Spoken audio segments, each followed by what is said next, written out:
Hey guys, welcome back to Status Dramaticus. So today we are going to discuss about the anatomy of scalp. So let's get started. I'll be uploading the notes of this video on my Telegram channel Status Dramaticus, link in description. So this is the outline for today's video. First we'll talk about the extent of scalp, layers of scalp, nerve supply and blood supply of scalp, and the clinical aspects related to scalp like black eye, dangerous area of the scalp, cephalohematoma, and caput succedaneum. Timestamps will be available in the description. So let's get started. First, the extent of scalp. The term scalp is applied to the soft tissues covering the vault of skull. It extends anteriorly up to the eyebrows and the bony prominence is supraciliary arches, posteriorly up to the superior nuchal lines, and laterally on each side up to the superior temporal line. As you can see in this image, anteriorly till the supraciliary arch, posteriorly till the superior nuchal line, and on each side laterally superior temporal line. Okay. Now coming to the layers of scalp. Scalp consists of 5 layers from superficial to deep. These are as follows, and you can remember them by the mnemonic scalp. S stands for skin, C for connective tissue, which is the superficial fascia, A stands for aponeurosis, which is formed by the occipitofrontalis muscle and its aponeurosis, L is loose areolar tissue, and P is pericranium. Regarding skin, it is thick and hairy except over the forehead. Maximum number of hair follicles and associated sebaceous gland openings are found in the skin of scalp. Scalp is the commonest site for sebaceous cyst due to the same reason, and it also contains numerous sweat glands. Now coming to the connective tissue of superficial fascia of the scalp, it is made up of dense fibrous connective tissue and it binds skin to the underlying occipitofrontalis muscle and its aponeurosis. This connective tissue is divided into fibrous septa, which is forming numerous small pockets of fat. Blood vessels and nerves of the scalp lie in this layer with the walls of the blood vessel adherent to the fibrous network. And hence, when blood vessels are torn or cut during injury, they are unable to retract due to the same adherence and cause profuse bleeding. Coming to the aponeurosis layer, it is formed by the occipitofrontalis muscle and its aponeurosis.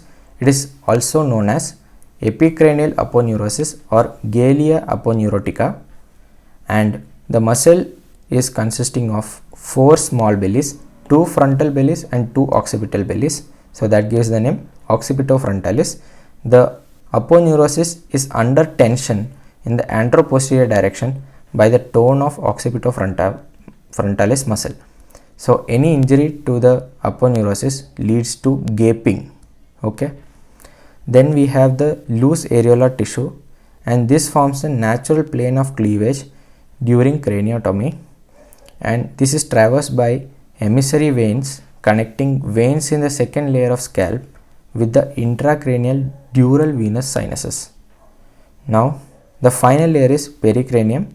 This is formed by the periosteum of bones of the vault of skull, and it is loosely attached to the bones except in the places of sutures where it is adherent to the bone. So this is the image showing the layers of scalp. So superficially we have first the skin, then we have the connective tissue, then the aponeurotic layer, loose areolar tissue, pericranium, and all of this is covering the bone of the cranial vault. Okay. Now coming to the surgical layers of scalp. The first 3 layers of scalp, that is the skin, connective tissue layer and the aponeurotic layer, they are firmly adhered to each other and cannot be separated. So these layers are termed the surgical layers of the scalp and form the scalp proper. Okay.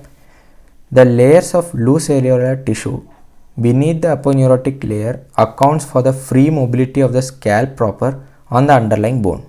So it provides an easy plane of cleavage in injury. Okay. Now coming to the nerve supply of scalp, we have two major nerve supply, that is motor supply and the sensory supply. Motor supply is to the bellies of occipitofrontalis muscle. The frontal belly is supplied by the temporal branch of facial nerve, which is in front of the ear, and occipital belly is supplied by the posterior auricular branch of facial nerve, which is behind the ear. And the sensory supply in front of the ear is with the help of supratrochlear, supraorbital, zygomaticotemporal and auriculotemporal nerves, and behind the ear it is formed by the great auricular, lesser occipital, greater occipital and third occipital nerves.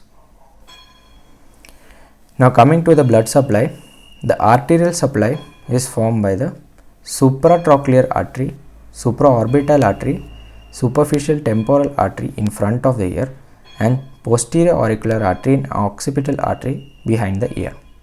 And these arteries, they form anastomosis with the arteries of the other side, forming a network in the scalp region. Then we have the venous drainage. The names of the veins are same as the arteries. So supratrochlear vein, supraorbital vein, superficial temporal vein, posterior auricular vein and occipital vein. Now regarding the salient features of the blood supply to the scalp. The first two arteries are the branches of ophthalmic artery from the internal carotid artery, while the later three arteries are the branches of external carotid artery. So scalp forms the anastomosis of internal carotid artery and external carotid artery. The veins of scalp communicate with intracranial dural venous sinuses through emissary veins. We saw it earlier also. So two major emissary veins present in the scalp are parietal emissary vein and mastoid emissary vein. Parietal emissary vein passes through parietal foramen and communicates with the superior sagittal sinus. Mastoid emissary vein passes through the mastoid foramen and communicates with the sigmoid sinus. Okay. Now coming to the clinical aspects related to scalp, we have black eye, dangerous area of the scalp, cephalohematoma and caput succedaneum. First we have the black eye. Black eye, what is black eye? So blood and fluid collecting in the layer of loose areolar tissue following a blow on head tracks freely under the scalp, producing a generalized swelling. Now it can track forward into the eyelids because the occipitofrontalis does not have any bony attachment anteriorly, and due to this there is formation of hematoma few hours after head injury or cranial operation, and this hematoma leads to the black discoloration of skin around the eyes, as you can see in this image. Now what do you mean by the dangerous area of scalp? The layer of loose areolar tissue is called the dangerous area of scalp. Why? Because blood and pus that freely tend to collect in this layer leads to infection that may travel readily along the emissary veins into the intracranial dural venous sinuses, leading to thrombosis of the venous sinuses that is fatal. Okay, as you can see in this image, the emissary vein is traversing from the loose areolar tissue to the dural venous sinuses. Okay. Now coming to cephalohematoma. It is a subperiosteal collection of blood. This is very important. It is a subperiosteal collection of blood.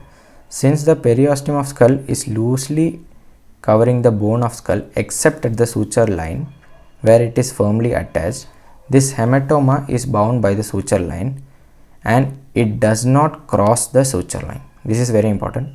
Cephalohematoma does not cross the suture line. As you can see in this image, this is the periosteum and cephalohematoma is subperiosteal collection of blood and it is bound by the suture lines and does not cross the suture line. Okay. Now Finally, we have the caput succedaneum, which is a subcutaneous edema over the presenting part of the head at delivery. So this is a kind of birth injury which is due to the venous stasis due to the presentation of head at delivery, leading to subcutaneous edema. It takes place during the passage of head through the birth canal, and these can cross suture lines because this is happening at the subcutaneous level, not at the subperiosteal level. So caput succedaneum can cross the suture line, but cephalohematoma cannot cross the suture line, as it is evident from this figure. Okay, so this was all about the anatomy of scalp. Head over to the comment section and tell me about the topic you want me to explain next. Until next time, stay sharp.